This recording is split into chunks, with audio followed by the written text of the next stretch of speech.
Welcome back to another edition of Sports Sunday, and for this Sports Sunday, our discussion will be mostly focusing on the 2019 NBA trade deadline that was last week, and also the brand new football league. The Alliance of American Football got underway this weekend. The Alliance of American Football is comprised of 8 teams, so there were 4 games scheduled. 2 were yesterday, 2 were today. 1 still has yet to be played, but we will discuss more about that league, how it's going to be different than the NFL, and at least my initial thoughts on it. But now, first and foremost, we'll start off with the 2019 NBA trade deadline. A lot of transactions occurred, a lot of them with playoff implications. Some of the most notable trades that went on during this past trade deadline were Kristaps Porzingis going to the Mavericks, and as well as Marc Gasol now going to the Raptors, where he was playing for the Grizzlies. Now he's heading over to the Raptors, and also the Bucks getting Nikola Mirotic. They acquired him from the Pelicans for just 4 second-round picks and also 2 other players. Obviously, there were other trades that were going on. Those are probably some of the most notable, even though earlier today, the Lakers were playing the Sixers, and also we had Tobias Harris also playing for the Sixers, even though he debuted against the Nuggets on Friday. So it was one of the other people who was traded just prior to the deadline, and also Markelle Fultz also is now with the Magic. Now, I would say, too, that because of these trades that occurred before the deadline, now most likely with the Raptors and Bucks are probably going to end up being in the Eastern Conference Finals, even though other teams like the Sixers and the Pacers will make a run at them during the playoffs, and not just the Sixers and Pacers, but also the Celtics. Those are the 5 teams that are still at the top of the East. Other than that, the other teams probably are not going to really have too much of a chance to be able to pull off some sort of upset. But now, because of this trade deadline and because of the trades that occurred, most likely it's going to be the Bucks and the Raptors towards the top. But again, the NBA predictions that we had prior to this season beginning, that hasn't changed. Our NBA champion still is the same. So that hasn't changed at all. But now the East, and especially for the when the conference playoffs are now here, and even the first and second rounds as well too, it got definitely more interesting. And most notably, but prior to the NBA trade deadline, a lot of buzz was going around where Anthony Davis was going to end up landing. For the time being, he's still with the Pelicans, but most likely for this offseason, either the Lakers or Celtics will probably be able to successfully negotiate a deal to acquire Anthony Davis. It was a little bit surprising they probably weren't able to get a deal for him at first, just because I would think that both teams probably would want to at least solidify their lineup and to be able to make a run at both the teams in both conferences, like towards the top at the standings of each conference. The Lakers today lost to the Sixers. It was in the NBA Sunday Showcase on ABC. So the Sixers beat the Lakers, and now the Lakers are around 500. Most likely, if they're able to at least piece together at least someone, even if it's like a small run during the latter half of the season, and even after the NBA All-Star weekend, that's going to be next weekend. We will talk more about that, especially even more on the next Sports Sunday, but more on that later. But even after the NBA All-Star weekend, they put together a little bit of a run. They'll at least get a low seed in the playoffs. But again, it's going to come down to who they're going to end up playing. But again, how deep their run's going to go in the NBA playoffs is up to them. And as for the Celtics as well, too, we're going to have to end up seeing, besides the Bucks and the Raptors, and now the Sixers, I would probably say, are probably right behind them. Most likely the Celtics, I would say, probably, even with these trades, too. If they could have gotten Anthony Davis prior to the trade deadline passing, they probably could have maybe been up there. But as of right now, they're probably going to end up paying for it, at least this season. Now, as for next season, that's going to be up to the offseason, what it's going to happen with negotiations for the trade. Now, again, just some other trades that also happened as well. Jabari Bird is now with the Hawks. And then also Avery Bradley is now with the Grizzlies. And also Nick Stauskas, the Pacers, were able to acquire just from the Rockets. So there's also a few other trades. Like I said, Kristaps Porzingis is now with the Mavericks. Be interesting to see how the Mavericks will be able to rebuild, considering how the Knicks season has gone, as many people have already known. But we'll see how that turns out for him.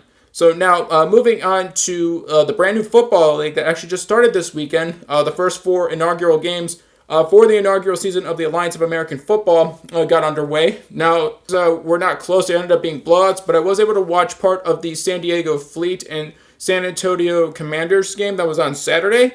And just first and foremost, I'd like to say, too, like the league's just starting off, and I think it's fair to at least try to at least give as much of a chance to it as possible. The first week of the season, too, I mean, obviously improvements are going to be made down the road.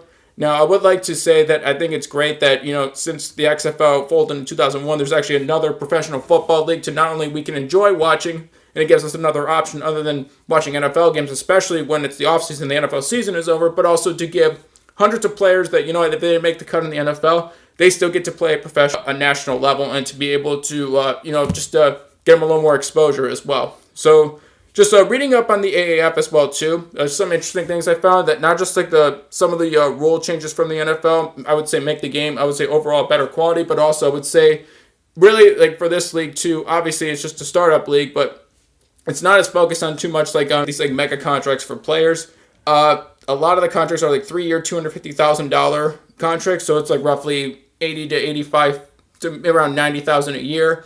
But they also have more incentives based upon either performance or community, giving back to the community incentives as well, and also fan interactions as well. And I also downloaded the AAF app as well too from the Google Play Store. And I would like to say too that one interesting thing I saw when you're on the AAF app, game that's live currently, you can actually, it's like a little fantasy game where you can actually try to predict like what play is going to happen next. If there's a game that's playing that's currently live, you can actually go to the app and actually be able to actually predict like which play it's going to be called next. And depending upon your pick as well too, you can actually score points and actually level up. Now, as for what incentives players would get, depending upon how many points or what level they're at now, I haven't yet tried it yet. I just noticed that feature on the app, but I think that's actually one like cool thing that this league is going to do. I like how they're trying to not make it still look more like football than we know from the NFL, but also trying to be its own distinct entity, in that it offers something different and it's unique and it's something that stands out even more. And then also some of the rule changes as well too that I mentioned for the Alliance of American Football. I would like to note that there are no TV commercial breaks like during the whole game. So overall, the period of time in which the game lasts is shorter. They actually put more product placement ads during the game, so you don't have to go to like a break in the game or a commercial break. They'll just have something playing while the game is still live and while you get to watch the game. So I thought it was a lot better. So at least it cuts down on the amount of time where the whole game and the whole period would last. And then also I thought it was just something that's like more for the fans rather than just trying to see how much money they can just try to squeeze out of advertising, which I thought was just something that, was more for the fans too, which I really liked as well. And then also, like I was saying too, there's actually no extra point kicks as well too. So after, if a team scores a touchdown, they can only go for a 2-point conversion. And then also there's no kickoffs either. So whenever the team gets possession of the ball, they start at the 25-yard line. So I would like to start trying to make the game more safer, but the app has actually incorporated that and actually started to make it more safe and put more effort towards that versus the NFL.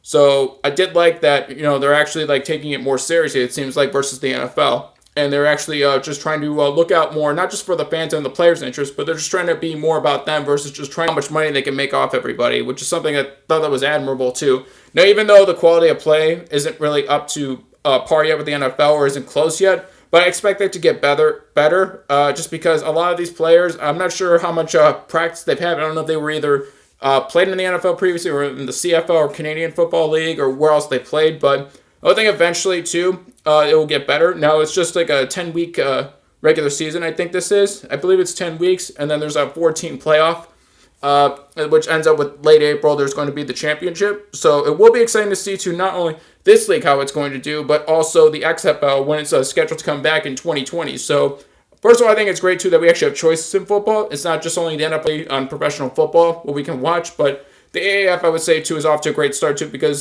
quite a few people watched the first game on Saturday. It was around 3 million people watched it on CBS. So, overall, they're off to a great start, and hopefully they can build off that as well. And then also, just another rule change as well, too. The play clock is at 35 seconds instead of 40. So, right now, there's a little bit of a quicker game, so it's a bit of a faster pace, which I actually like, too.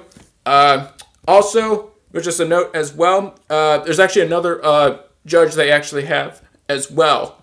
Versus the NFL, they don't have what they call a sky judge in the AAF, but now here in the AAF, this is the 9th judge, which is called a sky judge. So with that, this person's primary role is to correct any either missed calls or a mistake that one of the judges on the ground made. So I thought that was just something that's showed more initiative and actually is overall makes it better officiating. And then also, there's actually not just only 2 challenges each team has per half. I think it was like a per half as well too.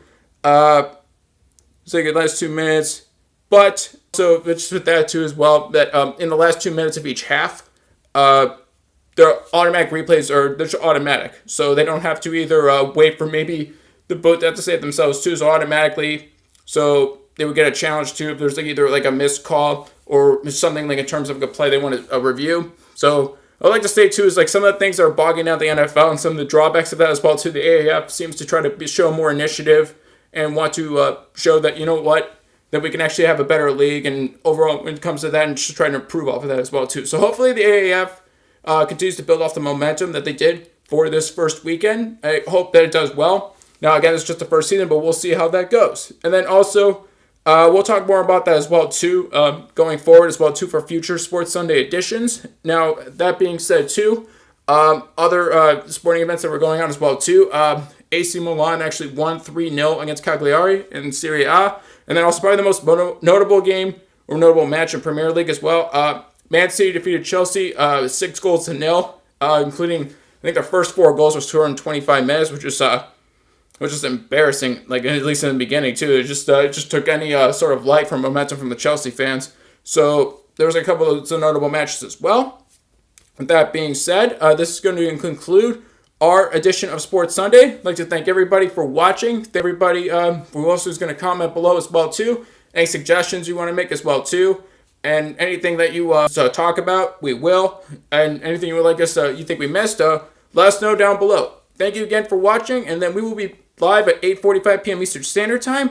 Please join us for that at 8:45 p.m. Eastern Standard Time for more Fortnite. Thank you again for being here, and we will see you guys live soon.